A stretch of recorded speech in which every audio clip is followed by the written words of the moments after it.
آج جیسے کہ آپ کے علم میں ہے کہ عمران خان صاحب کا، میرا، اسد عمر صاحب کا اور ان کی ہمشیرگان کا کیس لگا ہوا تھا ADC کی عدالت میں۔ ہم سب حاضر ہو گئے، ہماری حاضری لگا لی گئی ماں سوائے عمران خان صاحب کے، اور وہ حاضر اس لیے نہیں ہو سکے کیونکہ وہ اٹک جیل میں ہیں۔ جب بھی ان کو بلایا گیا وہ پیش ہوتے رہے۔ آج نہ آنے کی وجہ بڑی واضح ہے کیونکہ وہ آزاد نہیں ہیں۔ ہمارے وکیل نے بحث میں یہ درخواست کی ہے کہ ان حالات کو جو ان کے اپنے کنٹرول میں نہیں ہیں مد نظر رکھتے ہوئے کوئی فیصلہ کیا جائے، اور اگر وہ پروٹیکشن آرڈر جاری کر دیتے ہیں تو وہ حاضر ہونے کے لیے تیار ہیں۔ استخاصہ نے اپنا پوائنٹ آف ویو دے دیا اور جج صاحب نے دونوں نقطہ نظر سننے کے بعد اپنا فیصلہ ابھی دینا ہے۔ ہم فیصلے کے منتظر ہیں۔ شکریہ۔ شاہ صاحب، پارٹی قیادت کے حوالے سے جو ہے وہ باتیں چل رہی ہیں۔ اس سے پہلے بھی جب عمران خان گرفتار ہوئے تھے تو آپ کی طرف سے بتایا گیا تھا کہ پارٹی پالیسی کے تحت جو ہے، آئین کے تحت وہ ذمہ داری آپ جو ہے وہ سنبھالیں گے، تو اب کیا؟ پہلی بات تو یہ ہے کہ پارٹی کے چیئرمین عمران خان ہیں اور رہیں گے۔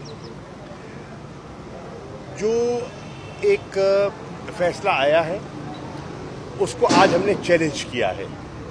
ہم سمجھتے ہیں کہ اس میں کافی قانونی سکم ہیں اور ہمیں امید ہے کہ ہم انشاءاللہ اس میں کوئی بہتر نتیجہ حاصل کرنے میں کامیاب ہو سکتے ہیں، اور وہ جو فیصلہ ہے وہ اس کے سیٹ اسائڈ ہونے کے امکانات موجود ہیں۔ عمران خان صاحب نے جیل جانے سے پہلے ایک اپنے ہاتھوں سے اثر نو ایک کور کمیٹی تشکیل دی، اور وہ کور کمیٹی باقاعدگی سے مل رہی ہے، مختلف لیگل اور پولیٹیکل ایشوز پر تبادلہ خیال کر رہی ہے۔ اس کے 3 اجلاس ہو چکے ہیں اور ان تینوں اجلاسوں کی میں نے صدارت کی ہے۔ ہم نے وہاں لیگل ایشوز، عمران خان صاحب کی بیل، ان کی جو ورڈکٹ کے خلاف ہماری اپیل ہے، اس کو اپنے وکلاء کے مشورے کے ساتھ ڈیٹیل ڈسکشنز کی ہیں اور ایک لائحہ عمل مرتب کیا ہے۔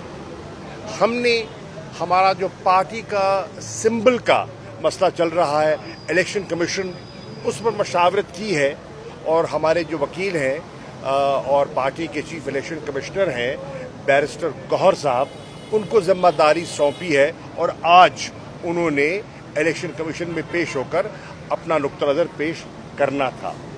ہم نے جو حال ہی میں فیصلہ ہوا ہے کاؤنسل آف کامن انٹرسٹ کا، اس پر کل کور کمیٹی نے اس پر ایک تفصیلی جائزہ اس کا لیا اور اس کے قانونی پہلوؤں کو دیکھا کہ کیا 2 ایسے وزرائے اعلیٰ جو منتخب نہیں ہیں، کیا وہ اتنے بڑے فیصلے کا حصہ بن سکتے تھے کہ نہیں۔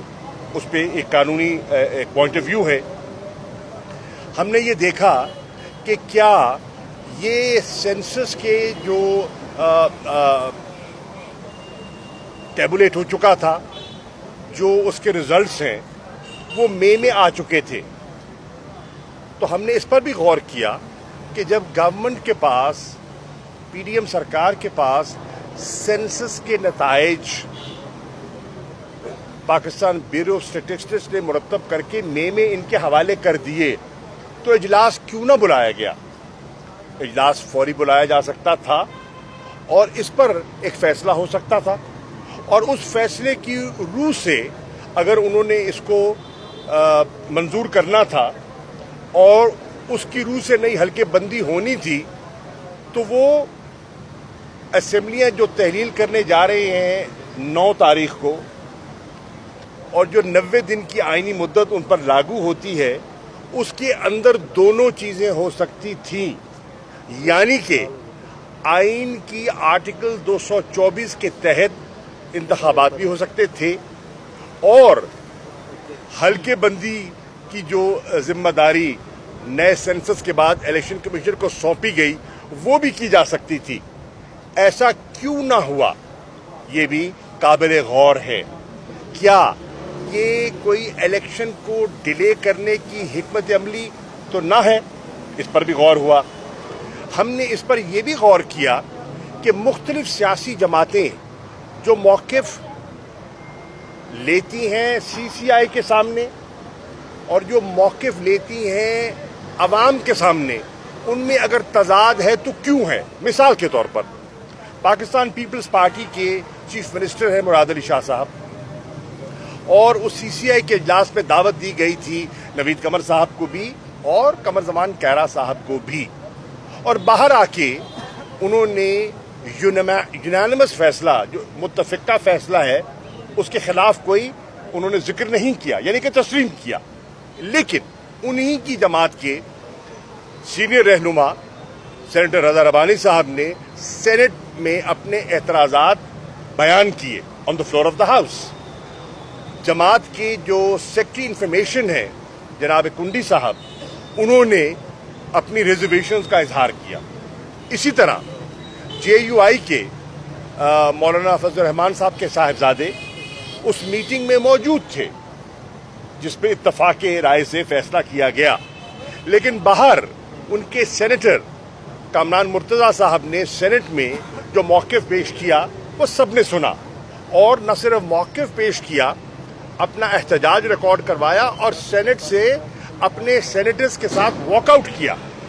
इसी तरह हमने इसको भी नोट किया कि हुकूमती हलीफ जमात BNP मैंगल ने जो इस कोलिशन का हिस्सा है, उन्होंने सेंसस को मुस्तरद किया है। हमने इस पर भी गौर की कि सुप्रीम कोर्ट बार एसोसिएशन ने इसको अपनी सतह पर चैलेंज करने का फैसला किया है। तो इन सारे मौज़ूआत पर भी बात हुई। तो जो कोर कमेटी है उसको इमरान खान साहब ने वाज़ेह हिदायत दी हैं कि हमने पॉलिटिकल इश्यूज़ पर, पॉलिटिकल डेवलपमेंट्स पर नज़र रखनी है, आपस में तबादला ख्याल करना है और कंसेंसस बिल्डिंग के जरिए आगे चलना है। कोई फर्द वाहिद कोई फैसला मुसल्लत न कर सकता है, न करने का इरादा है। इज्तिमाई सोच, उसको मशावरत सुन्नत भी है, उसमें बरकत भी है और वो जमहूरियत भी है। तो उसको सामने लेकर हम आगे बढ़ रहे हैं और पार्टी के मामलात को आगे बढ़ा रहे हैं। जहां उनकी इनपुट दरकार होगी तो जब जेल में वकला के जरिए राब्ता होगा तो उनसे गाय बगाहे रहनुमाई भी लेते रहेंगे। तो ऐसा ये बता दें कि लेवल प्लेइंग फील्ड की बात हो रही थी और हमेशा मरियम नवाज साहिबा कहती कि लेवल प्लेइंग फील्ड होनी चाहिए। इमरान खान के अब सज़ा होने के बाद और वो जेल में चले गए हैं, तो क्या आप समझते हैं कि अब लेवल फील्ड जो है वो बराबर हो गई है? देखिए, फैसले कानून के मुताबिक होते हैं या ख्वाहिशात के मुताबिक।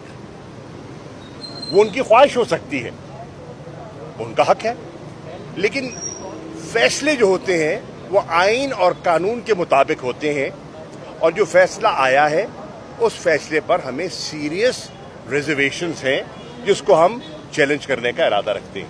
ये बताएं कि ये जो इस वक्त निगरान वज़ीर-ए-आज़म के लिए जो अपना इस वक्त अपना मशवरा किया था, इसलिए आप देखिए कि बड़ी डिमांड, क्या आपसे भी कोई राब्ता इस वाले से किया गया? जी नहीं, ही देख रहे हैं सारा कुछ। जी वो मनपसंद कायदे हिज़्ब इख्तिलाफ है और कायदे ऐवान और कायदे हिज़्ब इख्तिलाफ जो देखा जाए तो आज के हालात में एक ही हैं। मैं उनको दो फरीक समझता नहीं हूँ और एक ही जान के दो गालिब हैं। वो फैसला करेंगे और इंटरेस्टिंग बात यह है कि फैसला वो भी नहीं करेंगे, फैसला लंदन से आएगा। वैसे भी ये बताइए कि पंजाब की हुकूमत भी डिज़ाल्व हुई, KPK भी डिज़ाल्व हुई, इलेक्शन नहीं हुए, और अब आप समझते हैं कि क्या कौमी असम्बली में डिज़ाल्व होने के बाद इलेक्शन हो जाएंगे? आपको उम्मीद है इससे कि नहीं? पहली बात तो ये है कि जो